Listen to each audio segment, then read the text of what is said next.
हरे कृष्णा माता जी। Hare Krishna. Welcome you all in the reading class, Srila Prabhupada small book reading class.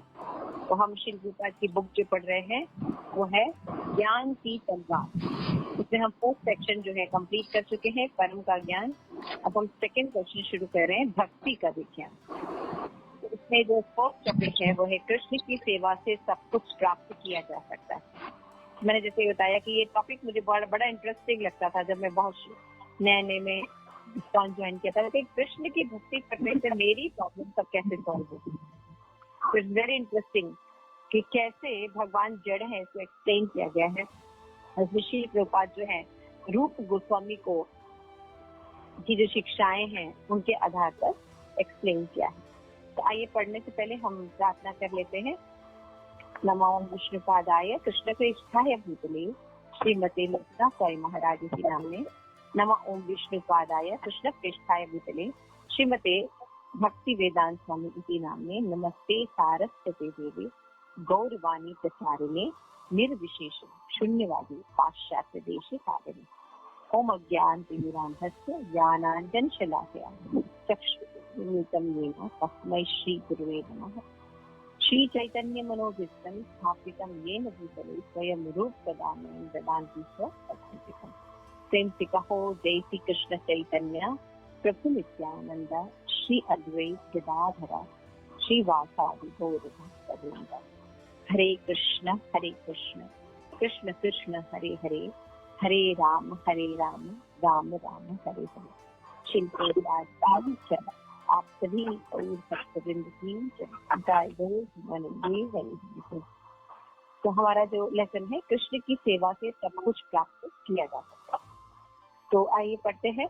Kirti yes बेटा, you can read it. Okay.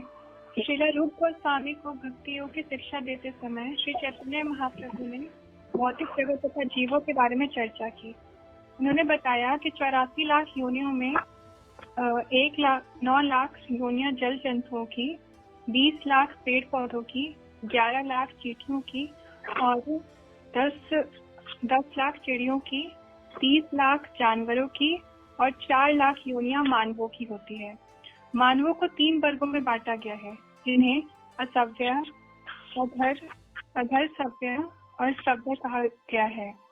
जो सभ्य वर्ग में आते हैं वे अपने मनोरंजन के लिए बिना किसी रोक टोक और अनुशासन के कार्य करते हैं। इस तरह वे बाकी लोगों के लिए अव्यवस्था उत्पन्न करते हैं। जीवन में उनका एकमात्र लक्ष्य अपनी इंद्रियों को तृप्त करना होता है, अतः वे अपनी इंद्रियों को स्वस्थ रखने के लिए सदैव प्रयत्न करते रहते हैं। यहाँ तक कि अत्यधिक वृद्ध होने पर युवावस्था जैसा भोग विलास न कर पाने के कारण वे अपने शरीर में बंदर के अंगों को प्रतिरूपित कराते हैं। भोगी यह नहीं समझते कि मन शारीरिक इंद्रियों की अपेक्षा अधिक सूक्ष्म तथा श्रेष्ठ है। मन से भी श्रेष्ठ बुद्धि है और बुद्धि के पीछे मिथ्या अहंकार है, जो बुद्धि से कहीं अधिक श्रेष्ठ है तथा आत्मा को ढक देता है। आत्मा के अस्तित्व के विषय में दार्शनिक जिज्ञासा करना इन निपट भोगियों की पहुंच से परे है। इन इंद्रिय भोगियों की गणना वास्तव में पशुओं में की जानी चाहिए, क्योंकि मनुष्य का कर्तव्य अपनी इंद्रियों को सहलाने की अपेक्षा अन्य अधिक गंभीर विषयों की जिज्ञासा करना है। इसलिए उसे समस्त जीवों में सर्वश्रेष्ठ माना जाता है। कुछ लोग मनुष्य जीवन के महत्व को समझते हैं। वे अस्त व्यस्त जीवन शैली का सावधानी से तिरस्कार करते हैं। वे संत पुरुषों के पद चिन्हों पर चलना चाहते हैं और अपने जीवन की ऐसी दिशा प्रदान करना चाहते हैं जिससे कि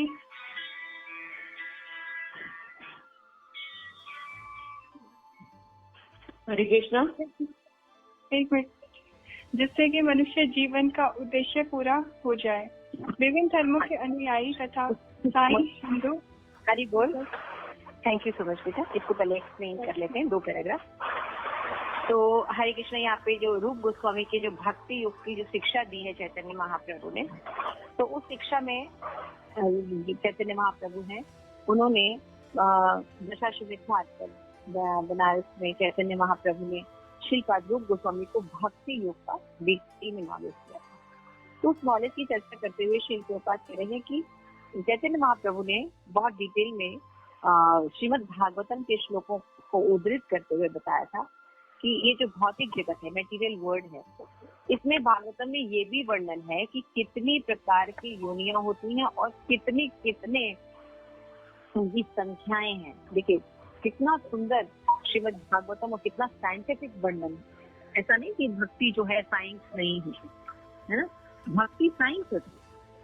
इतना सिस्टमैटिक वर्णन है जो आज लोग प्रूव कर रहे हैं कि हाँ इतने प्रकार के एक्वाटिक होते हैं, इतने प्रकार के जो है चिड़िया होती हैं, पेड़ होते हैं।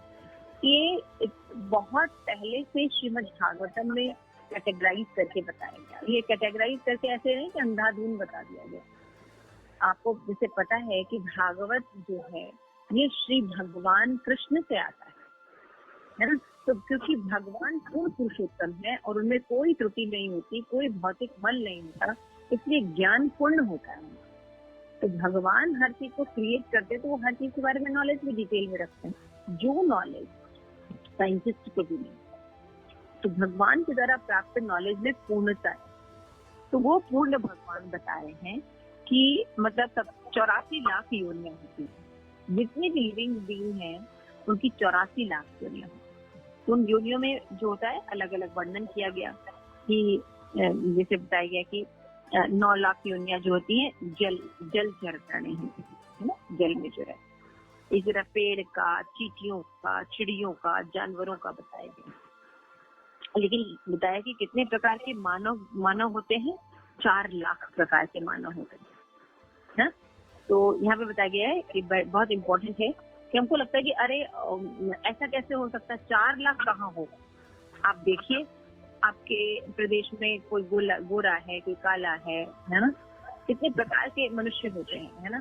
किसी की आंखें नीली है, किसी की काली है, किसी की भूरी है ना, किसी का मुंह चौड़ा है, कि कोई नाटा है, कोई लंबा है। अब देखिए कितने प्रकार के मनुष्य होते हैं, शारीरिक गठन में भी, मानसिक तौर पर भी, चेतना के स्तर पर भी। तो यहाँ पे देखते हैं कि मनुष्य जो होते हैं इनकी 3 कैटेगरियां होती हैं। एक होते हैं असभ्य, दूसरे होते हैं अर्ध असभ्य और तीसरे होते हैं सभ्य।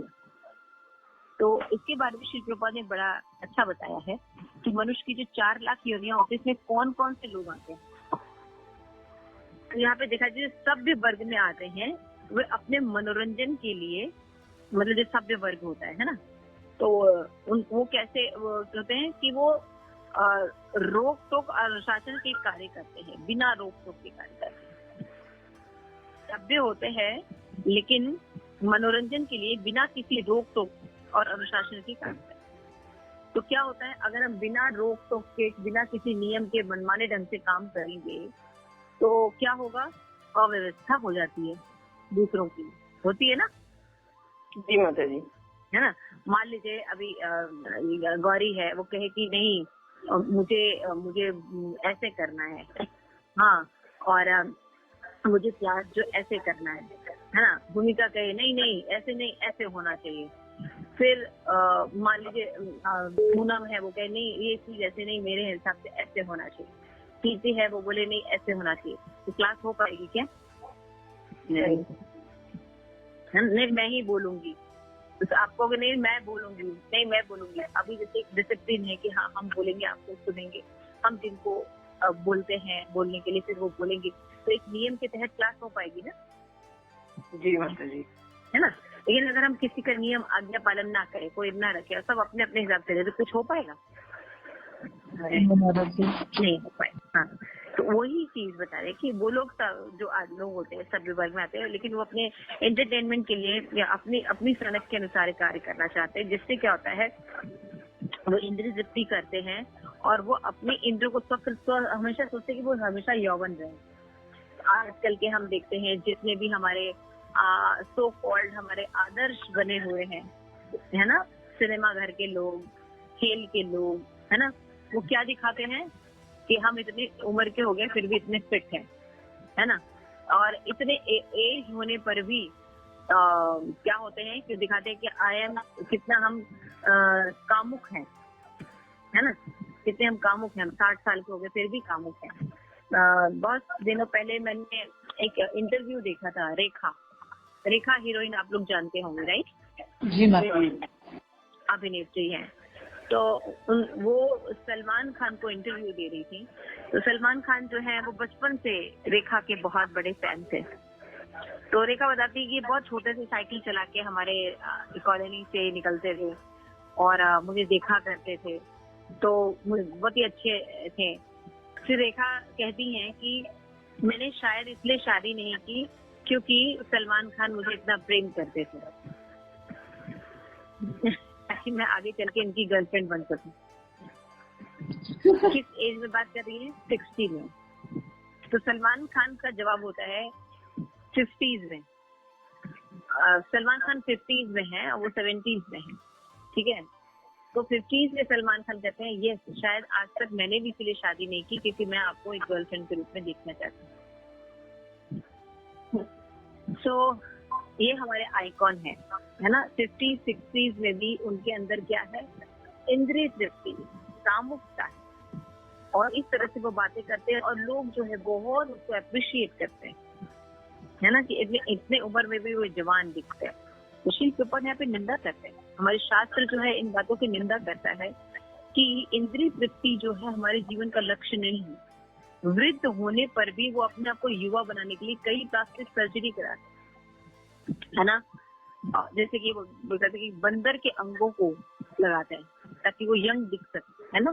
जैसे फेस अपलिफ्ट करा लेना, पूरे बॉडी का ऑपरेशन करा लेना। आप देखिए श्रीदेवी ने कितने ऑपरेशन कराए, लेकिन पूरा उनका इतना पूरा चेहरा ही खराब हो गया सुंदर दिखने के चक्कर, है ना? तो ये जो समाज है ना, बहुत ही ज्यादा क्या है, ऐसे लोगों से ज्यादा भरा पड़ा है।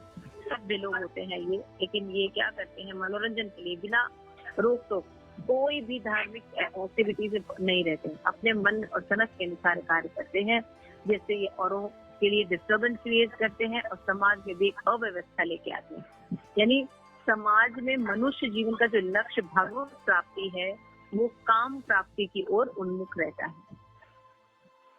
यहाँ पे बोलते हैं कि भोगी ये नहीं समझते कि ये जो हम जिस शरीर के लिए इतना दिन रात लगाए हुए हैं, है ना, इसकी अपेक्षा जो है इंद्रियों की अपेक्षा अधिक सूक्ष्म तथा श्रेष्ठ है ना? कि वो क्या है? मन, बुद्धि, अहंकार। हमारा सटल बॉडी, हमारा जो ये बाह्य स्थूल शरीर दिख रहा है, इससे भी श्रेष्ठ होती है सटल बॉडी। मन, बुद्धि और अहंकार का वो बना होता है, और उसमें महत्व अहंकार जो बुद्धि से कहीं अधिक श्रेष्ठ और आत्मा को ढक दे। तो जो शरीर है इससे भी श्रेष्ठ जो शरीर होता है वो सटल बॉडी हमारी होती है, और 3 चीजों से मिलकर बनी होती है, जो हमारा मन है, हमारा जो बुद्धि है और हमारा मिथ्या अहंकार है। तो एक्चुअल में ये बॉडी जो स्थूल शरीर है ये काम नहीं करती है। ये जैसा हमारा ये स्थूल बॉडी मन जैसा काम कहता है, जैसा बुद्धि कहती है, वैसा वो रिएक्ट करती है। तो लेकिन क्योंकि ये जो बॉडी है ये हमारे वास्तविक आत्मा का जो स्वरूप है इसको ढक देती है, तो आत्मा के अस्तित्व के विषय में जिज्ञासा करना निपट भोगी को परे हो जाता है। वो कहीं ये नहीं रियलाइज करते कि ये शरीर क्षण भंगुर है, कितना भी इसको संवार लें इसको मरना ही, इसका एंड होना ही। और इस मटेरियल वर्ल्ड की भी यही चीजें, जितनी भी चीजें हम देखते हैं ये प्रकट होती हैं और फिर नष्ट होती हैं। सब चीज नष्ट हो जाती है, लेकिन हम इसको परमानेंट मानते हैं और इनमें आसक्तियां डेवलप करते हैं। इसीलिए जब इन चीजों में चेंजेस होते हैं या आसक्तियां, जब हमारे रिलेशन टूटते हैं या मृत्यु होती है, तो हम अपने आप को संभाल नहीं पाते, क्योंकि भोग हमारे जीवन का लक्ष्य होता है और भगवान की भक्ति जीवन का लक्ष्य पता ही नहीं होता। आत्मा कौन है, आत्मा का क्या स्वभाव है, आत्मा किसका है, कहाँ से आया है, ये सब बारे में कोई जिज्ञासा नहीं होती, क्योंकि जीवन जो है वो भोग के लिए होता है। तो जो भोग वाला जो जीवन होता है वो एक्चुअल में एनिमल लाइफ है। हमारे भागवत ग्रंथ शास्त्र खंडन करते हैं कि भोग का जो जीवन है, खाना पीना, सेक्स करना और बच्चे पैदा करना, आहार निद्रा भय मैथुन, ये एनिमल्स के काम होते हैं। और आज हम देखते हैं कि हमें पढ़ाया भी इसलिए जाता है कि हम अच्छे से धन कमा सके। धन किस लिए कमा सके? ताकि हम काम कर सके, और काम की पूर्ति नहीं हो पाती तो हम मोक्ष की तरफ जाते हैं ज्यादा से ज्यादा। लेकिन 1% लोग मोक्ष का प्रयास करते, ज्यादातर लोग भोग प्रवृत्ति में रहते। श्री प्रभुपाद कहते हैं कि इंद्रियों को तृप्त करना जीवन का उद्देश्य नहीं है। हमें इससे भी गंभीर विषय है, उसके बारे में जिज्ञासा करनी चाहिए। तो जो ये ब्रह्म जिज्ञासा करता है, आत्म साक्षात्कार की जिज्ञासा करता है, वो श्रेष्ठ होता है। ये अस्त व्यस्त जीवन शैली की सावधानी तिरस्कार करते हैं, ये सब लोग होते हैं। वो अगर कोई भगवत साक्षात्कार की बात करता है तो उसकी हंसी उड़ाते हैं। अगर आप तिलक लगा के चले जाइए तभी 100 बातें होंगी। अगर आप भगवान को प्रसाद खाते हैं, ऑफर करके प्रसाद लाते खाते हैं, तो आपको 100 बातें सुनाई देंगी। लेकिन अगर कोई बाहर समाज में मीट ईटिंग कर रहा है तो उसके बारे में कोई प्रश्न भी नहीं पूछता। ये आप क्या कर रहे हैं? किसी एनिमल की हत्या करके आप खा रहे हैं। वहां दया खत्म हो जाता है।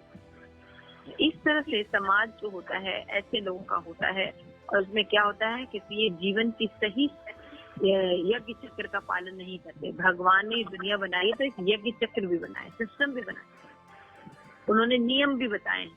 अगर हम उस नियम के अनुसार नहीं चलते तो सारी व्यवस्थाएं अस्त व्यस्त हो जाती। और आज हम ये बहुत आराम से देखते हैं। हमने खाने का जो भगवान ने सिस्टम बनाया उसको तोड़ दिया है। हमने रहने का, बोलने का, उठने का, बैठने का, विचारों का, बुद्धि का, लक्ष्य का, हर लक्ष्य अस्त व्यस्त कर दिया। इसका रिजल्ट क्या है? आज देखिए पूरी दुनिया में युद्ध, महामारी, इससे हम जूझ रहे हैं। डिप्रेशन, इसके हम शिकार हैं। तो ये संत पुरुषों के पथ चिन्हों पर चलना चाहते हैं और अपने जीवन को ऐसी दिशा प्रदान करना चाहते हैं। सॉरी, आत्म शैली के सावधानी से तिरस्कार करते हैं। और संत पुरुषों के ये कौन लोग होते हैं? यहाँ पे शायद मेरा छूट गया। ओके, इंद्रिय भोगों की गणना वास्तव में पशुओं से की जाती है, क्योंकि मनुष्य को कर्तव्य अपनी इंद्रियों को चलाने से इसके अपेक्षा गंभीर विषयों पर, इसलिए उनसे समस्त जीवन सर्वश्रेष्ठ माना जाता है। कुछ लोग मनुष्य जीवन के महत्व को समझते हैं और वे अस्त व्यस्त जीवन शैली की सावधानी तिरस्कार करते हैं। तो वे क्या करते हैं? सत्पुरुषों के पद चिन्ह पर चलते हैं और अपने जीवन को ऐसी दिशा प्रदान करना चाहते हैं जिससे कि मनुष्य जीवन का उद्देश्य पूरा हो।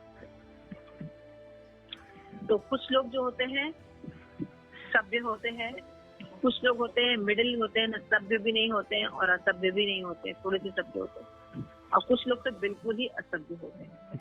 जो बिल्कुल असभ्य होते हैं वो बिना रोक टोक के रहते हैं, और जो सभ्य होते हैं वो साधु संतों के पद चिन्हों पर चलना चाहते हैं। लेकिन जो अर्ध सभ्य होते हैं वो कभी मन का सुनते हैं, कभी इधर सुनते हैं, कभी अपने मन से करते हैं।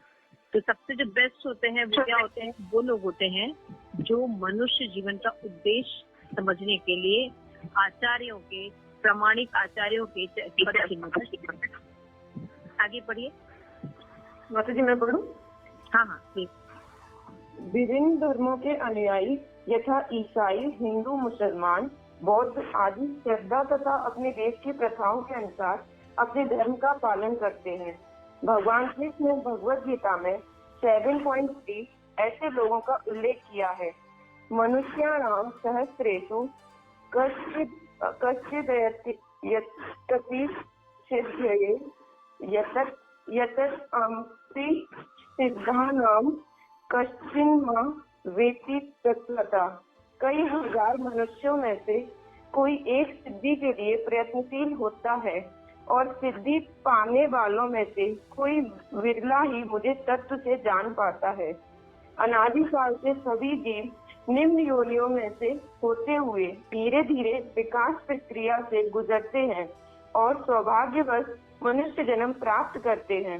निम्न योनियों में आत्माओं की चेतना भौतिक गुणों द्वारा पूरी तरह ढकी रहती है। फलस्वरूप उनके जीवन में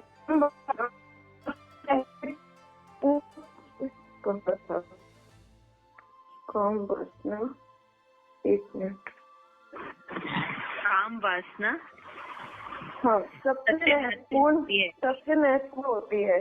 मनुष्य में कुछ जीव इंद्रिय भोग का परित्याग करते हैं और संसार द्वारा साधुओं, योगियों, दार्शनिकों, विद्वानों आदि के रूप में सम्मानित होते हैं।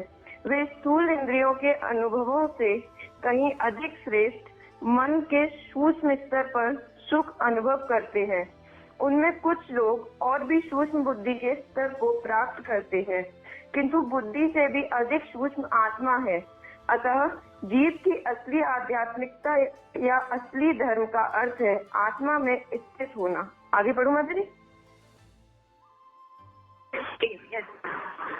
आत्मा के धर्म के अतिरिक्त सारे मार्ग तथा धर्म कपटी धर्म है, जो खाने, सोने, संभोग करने तथा संकट से अपनी रक्षा करने तक सीमित है।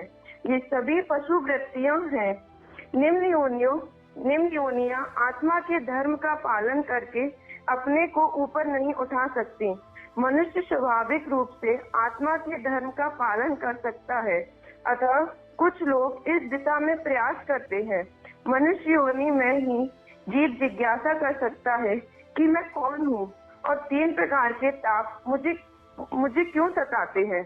एकमात्र मनुष्य जीवन अनंत सुख प्राप्त करने का अवसर प्रदान करता है। इस जीवन में मनुष्य को यह सोचना चाहिए, यद्यपि मैं कष्ट भोगना नहीं चाहता, फिर भी कष्ट आता ही है। यद्यपि मैं मृत्यु नहीं चाहता, किंतु यह जबरदस्ती मुझसे मेरा ही जीवन छीन लेती है। यद्यपि मुझे वृद्धावस्था से घृणा है, किंतु युवावस्था समाप्त होते ही मैं निश्चित रूप से बूढ़ा होने लगूंगा। और यद्यपि मैं रोग तथा विपदा से अपने को मुक्त रखना चाहता हूँ, किंतु वे मेरा पीछा नहीं छोड़ते।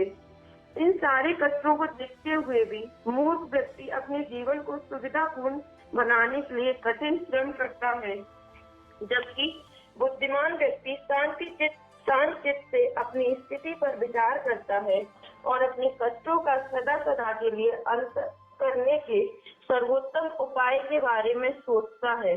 जब वह निष्ठा पूर्वक बार बार इस तरह सोचता है, तो उसमें परम सत्य के विषय में जानने की उत्सुकता उत्पन्न हो जाती है। ऐसा व्यक्ति आत्म साक्षात्कार का मार्ग अपनाता है।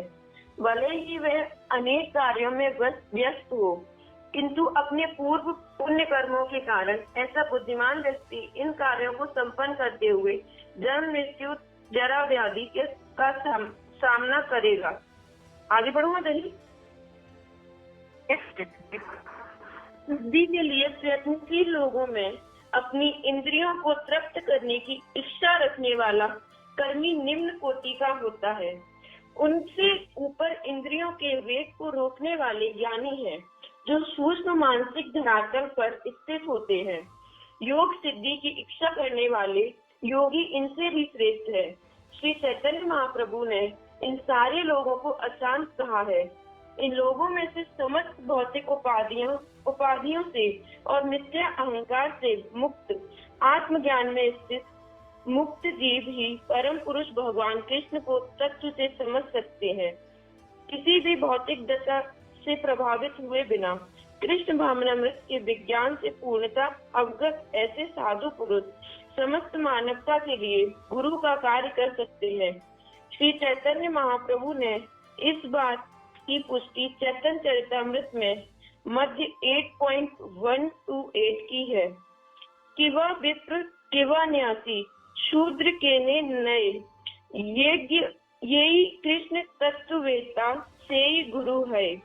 ब्राह्मण, सन्यासी या शूद्र, वह चाहे जो कुछ हो, यदि वह कृष्ण तत्व जानता है तो वह गुरु बनने के योग्य है।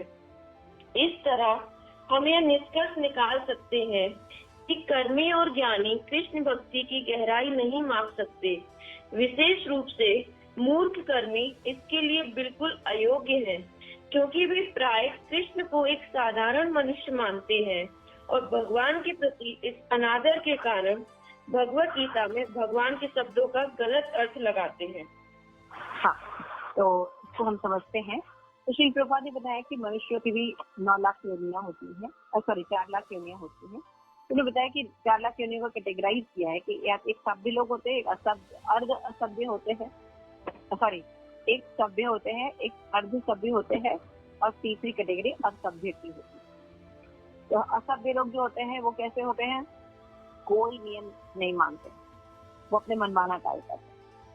अर्ध सभ्य लोग जो होते हैं वो कैसे होते हैं, वो नियम तो मानते हैं लेकिन वो शरीर को ही सब कुछ समझते हैं और इंद्रिय तृप्ति में लगे रहते हैं।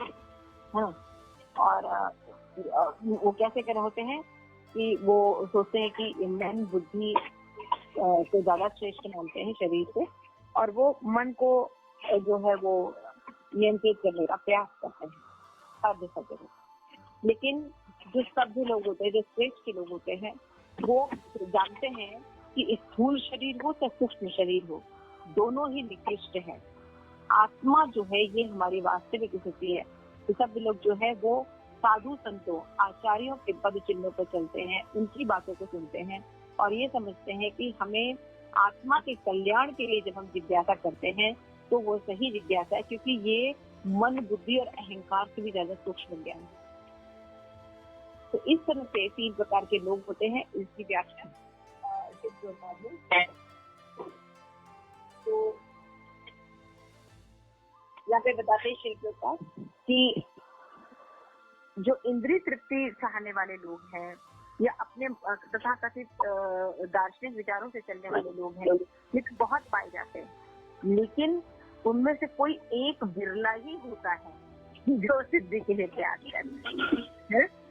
तो बात कहते हैं मनुष्य नाम सहस्त्र है, हजारों में से कोई एक मनुष्य जो है प्रयत्नशील होता है और बिरला ही जान पाता है।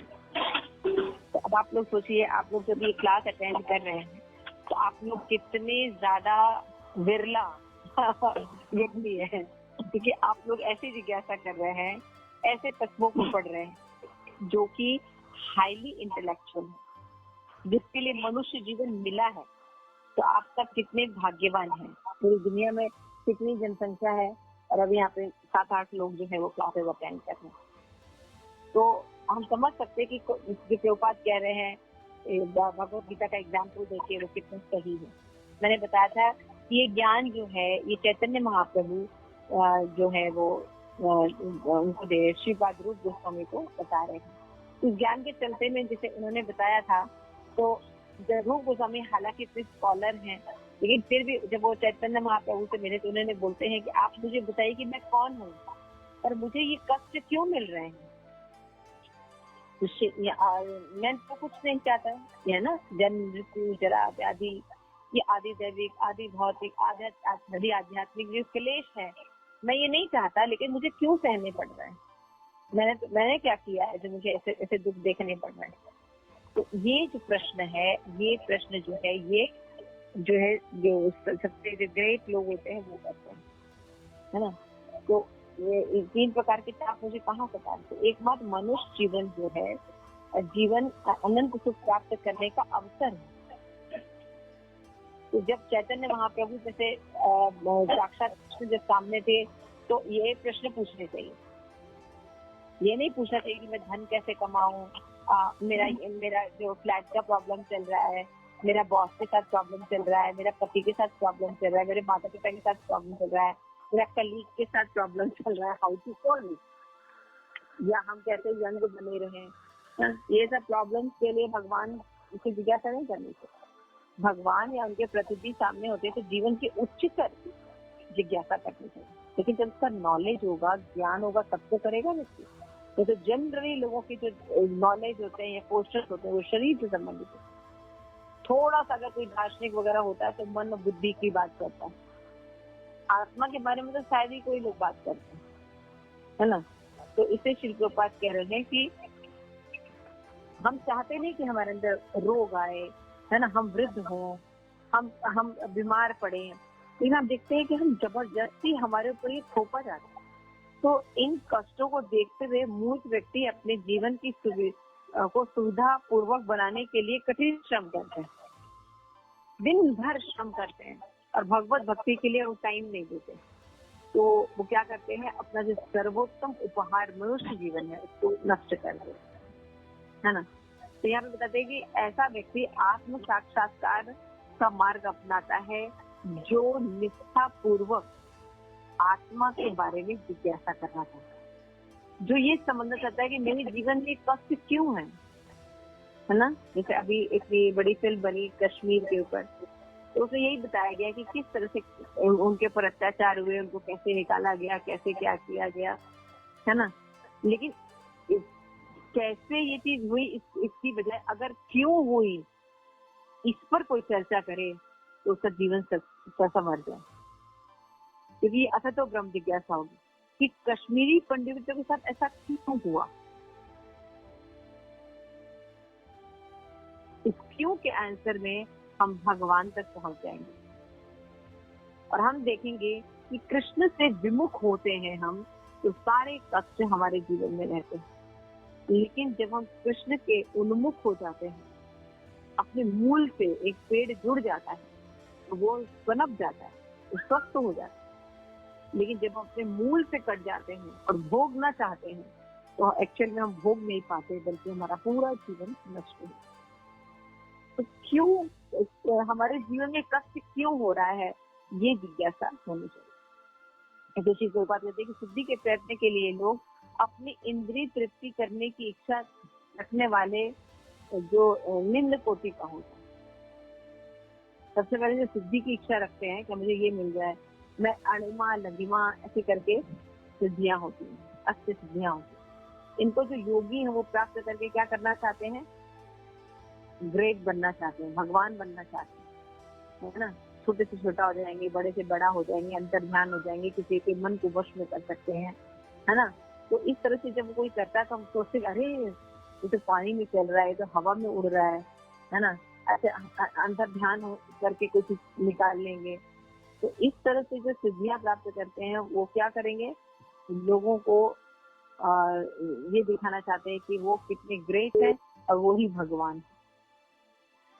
चैतन्य महाप्रभु उन सारे लोगों को अशांत चैतन्य क्या करते हैं, कर्मी, ज्ञानी और योगी, ये तीनों अशांत रहते हैं हमेशा। कर्मी भी कभी भी शांत नहीं हो पाता, क्योंकि कोई इंद्रिय तृप्ति करना, और इंद्रिय तृप्ति हम कर नहीं सकते क्योंकि हम शरीर नहीं आत्मा है। आप कोई भी इंद्रिय तृप्ति करके देखिए, आप पहले सोचेंगे कि अच्छा मेरे पास ये नौकरी हो जाए तो मैं सुखी हो जाऊंगी, अच्छा मेरे पास ये घर हो जाए तो सुखी रहेंगे, मेरी शादी इससे हो जाए तो मैं सुखी रहेंगे, मेरे बच्चे हो जाए तो सुखी हो जाएंगे। आप करके देख लो, सब पोजीशन पर पहुंच जाओगे, फिर भी आपको शांति नहीं प्राप्त।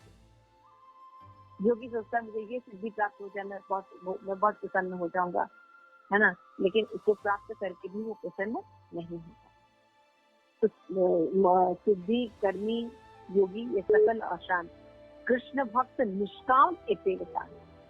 कृष्ण भक्ति जब कोई व्यक्ति करने लगता है, भगवान कृष्ण की आराधना किसी प्रमाणिक गुरु के संग में जब करने लगता है, तो व्यक्ति सोचता है कि भगवान जो है वो सर्वश्रेष्ठ है और भगवान की भक्ति करने के लिए कुछ बदले में नहीं चाहिए, हम भगवान के हैं इसलिए मैं भगवान की भक्ति करना। तो ये निष्काम भक्त जो रहते हैं, इनको किसी भी चीज की एक्सपेक्टेशन नहीं रहती है, वो और जानते हैं कि योगक्षेम वहामि अहम्। भगवान ने वचन दिया है कि जो भी जीव है उसका जितनी भी आवश्यकताएं हैं उसकी पूर्ति भगवान करेंगे।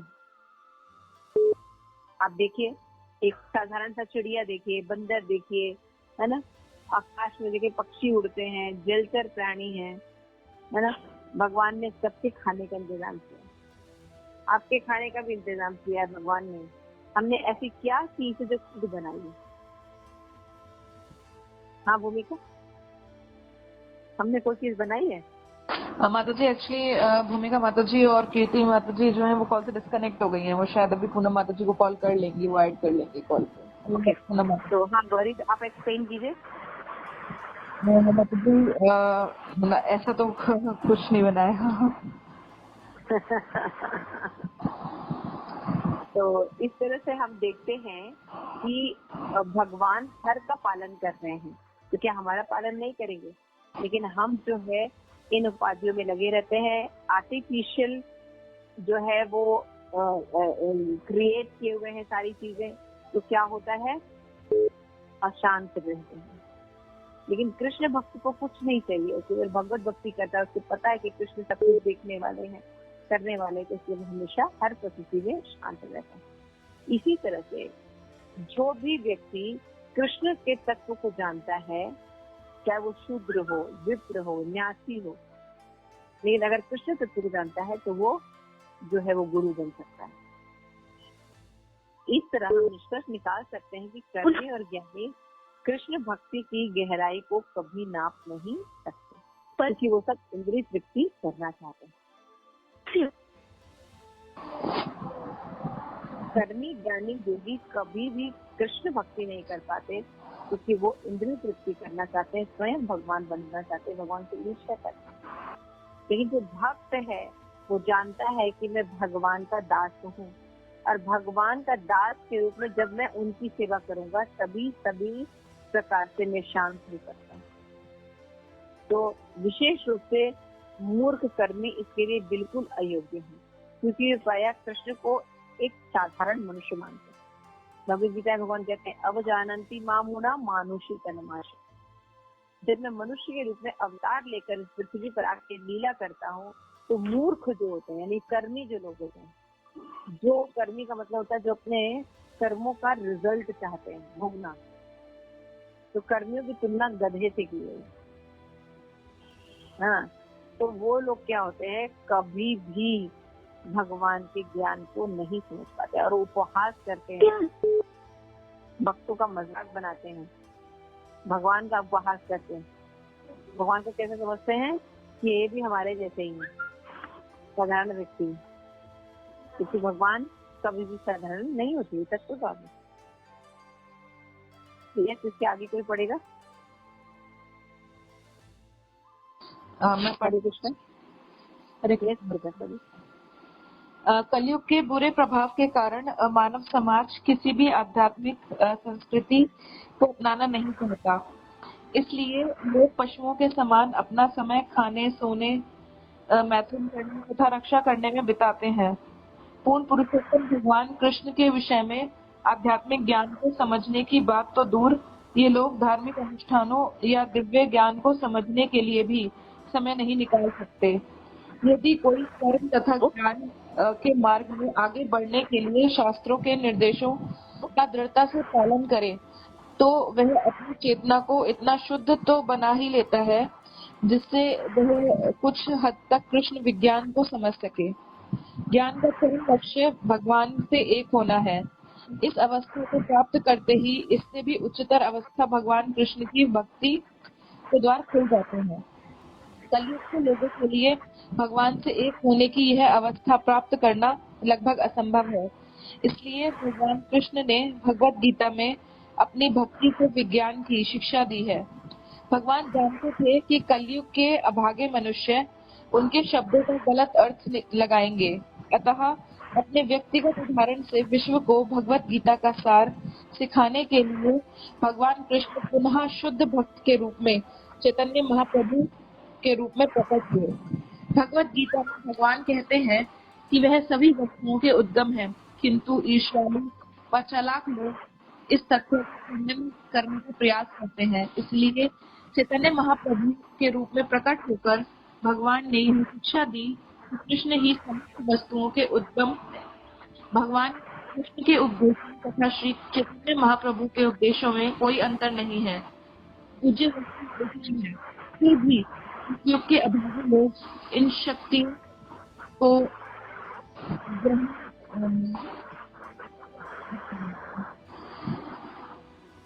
ठीक है, आगे मैं पढ़ लेती हूँ। तो इस तरह से शिल प्रभुपाद जो हैं वो समझा रहे हैं कि कर्मी होते हैं, ज्ञानी होते हैं, योगी होते हैं, इनमें जो सबसे ज्यादा मूर्ख होते हैं वो कर्मी होते हैं, क्योंकि वो क्या करते हैं, जो भी कर्म करना करते हैं उसको रिजल्ट पाते हैं और इंद्रिय तृप्ति करना चाहते हैं। तो कभी भी भगवान के तरफ उनका या आत्म साक्षात्कार के ज्ञान की तरफ उनका कोई रुझान नहीं है। तो अगर आप उनको बुलाइए, भक्त लोग उनको बुलाते भी कि आइए भगवद गीता का क्लास हो रहा है या कोई क्लासेस हो रहे हैं, तो उनका कोई मन नहीं लगता। तब शिल प्रभुपाद कह रहे हैं कि यदि ये लोग भक्तों का एसोसिएशन करें तो थोड़ा बहुत उनके अंदर जो है चेंजेस आने की संभावना बनी रहती है। मेरी वॉइस आ रही है गौरी? यस माता जी। ओके, कहते हैं डिस्कनेक्ट हो गया है। कोई बात नहीं जी। भगवान जानते हैं कि जो कलयुग के लोग होते हैं वो अभागे होते हैं। तो भगवान ने हालांकि गीता में उपदेश दे के रखा है, लेकिन फिर भी उस ज्ञान को वो कैसे पालन करेंगे। तो चैतन्य महाप्रभु कलयुग में भक्त का रूप धारण करके आए, राधा भाव लेके आए कि कैसे भगवान की भक्ति जाती है।